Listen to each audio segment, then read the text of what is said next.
A person could look high and low, doing jobs and living life, seeking but never finding the thing they're good at, the thing they love, happiness. A person could search for a lifetime, like driftwood floating around and washing up on shore. Joe Treat was like that. He's an insurance man by trade. For 23 years, he sold policies and filed claims in Bellingham.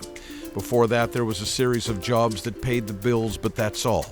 Joe never found his thing, like driftwood. Getting close to retirement, you know, I read books and I was kind of looking for something that I can be passionate about. He was worried about being bored, so he figured that he might like working with his hands, which didn't go so well. I started making tables and chairs, and I was terrible at it. I couldn't get the corners right or the finish, or measuring and all that. He took a trip to Thailand with his wife and found himself inspired. And when he came back, he started picking out pieces of wood on the beach.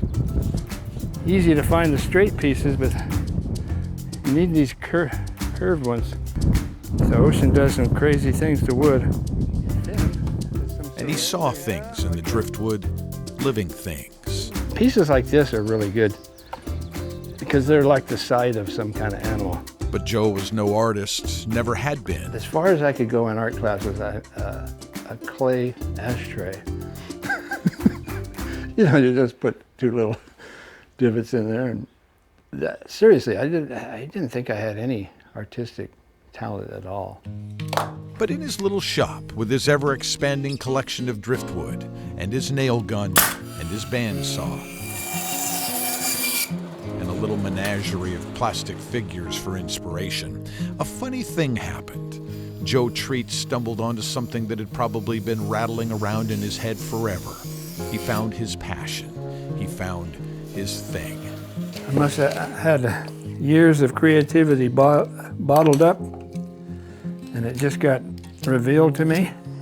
He uses the driftwood to form creatures, herons and owls, all sorts of things. This is a pterodactyl. He's currently working on creating Bigfoot. This is going to be Bigfoot's legs.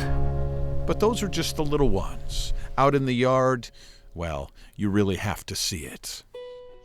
That thing up there, Nessie, he has there's a sparrow living in his throat. But he Seriously? has, yeah. There is a sea monster with a bird's nest in its mouth, and unicorns and horses.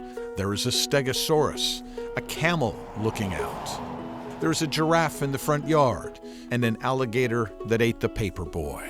How old were you when you figured this out, Joe? 62. 62. 62 years old, and I'm 68 now. And there, in the middle of the yard, is his masterpiece, a massive, tusked elephant. So you're the natural. I guess. Huh? It just comes pretty easy to It me. just happened. Yeah. The shapes and the contours of the creatures, the curves and lines that insinuate movement, all pieces of wood washed up on shore and chosen and pieced together by this man who didn't know he was talented. His very first creation was a triceratops. He put it out in the yard. Within a few days, people were knocking on my door and wanting to buy it. And then somebody called me an artist, and I thought, what? You can't not look at Joe's peculiar wooden zoo, and now his home near the town of Bow is becoming a tourist attraction of sorts. People stop by all the time. Dan and Tina love this kind of stuff. It's just oddities. Yeah. And you can't miss your yard, so it's great. It's Are you wonderful. saying my yard's an oddity? Yes. They get a look at the bear in the driveway, and the thickly maned lion, and the zombie rising from the dead. Art curators asked Joe to show his giraffe in Anacortes at a sculpture park, and they liked it so much they bought it from him, and it's still there. Now he sells his work all the time.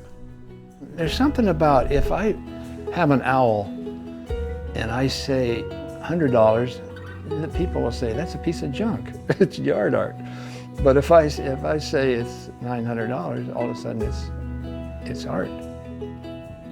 Life is funny, isn't it? A person could search for a lifetime, seeking but never finding the thing they're good at, the thing they love, happiness. Ah, found a fish.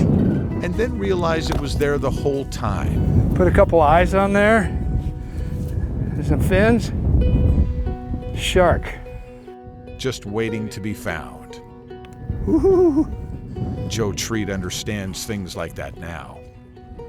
He's an artist.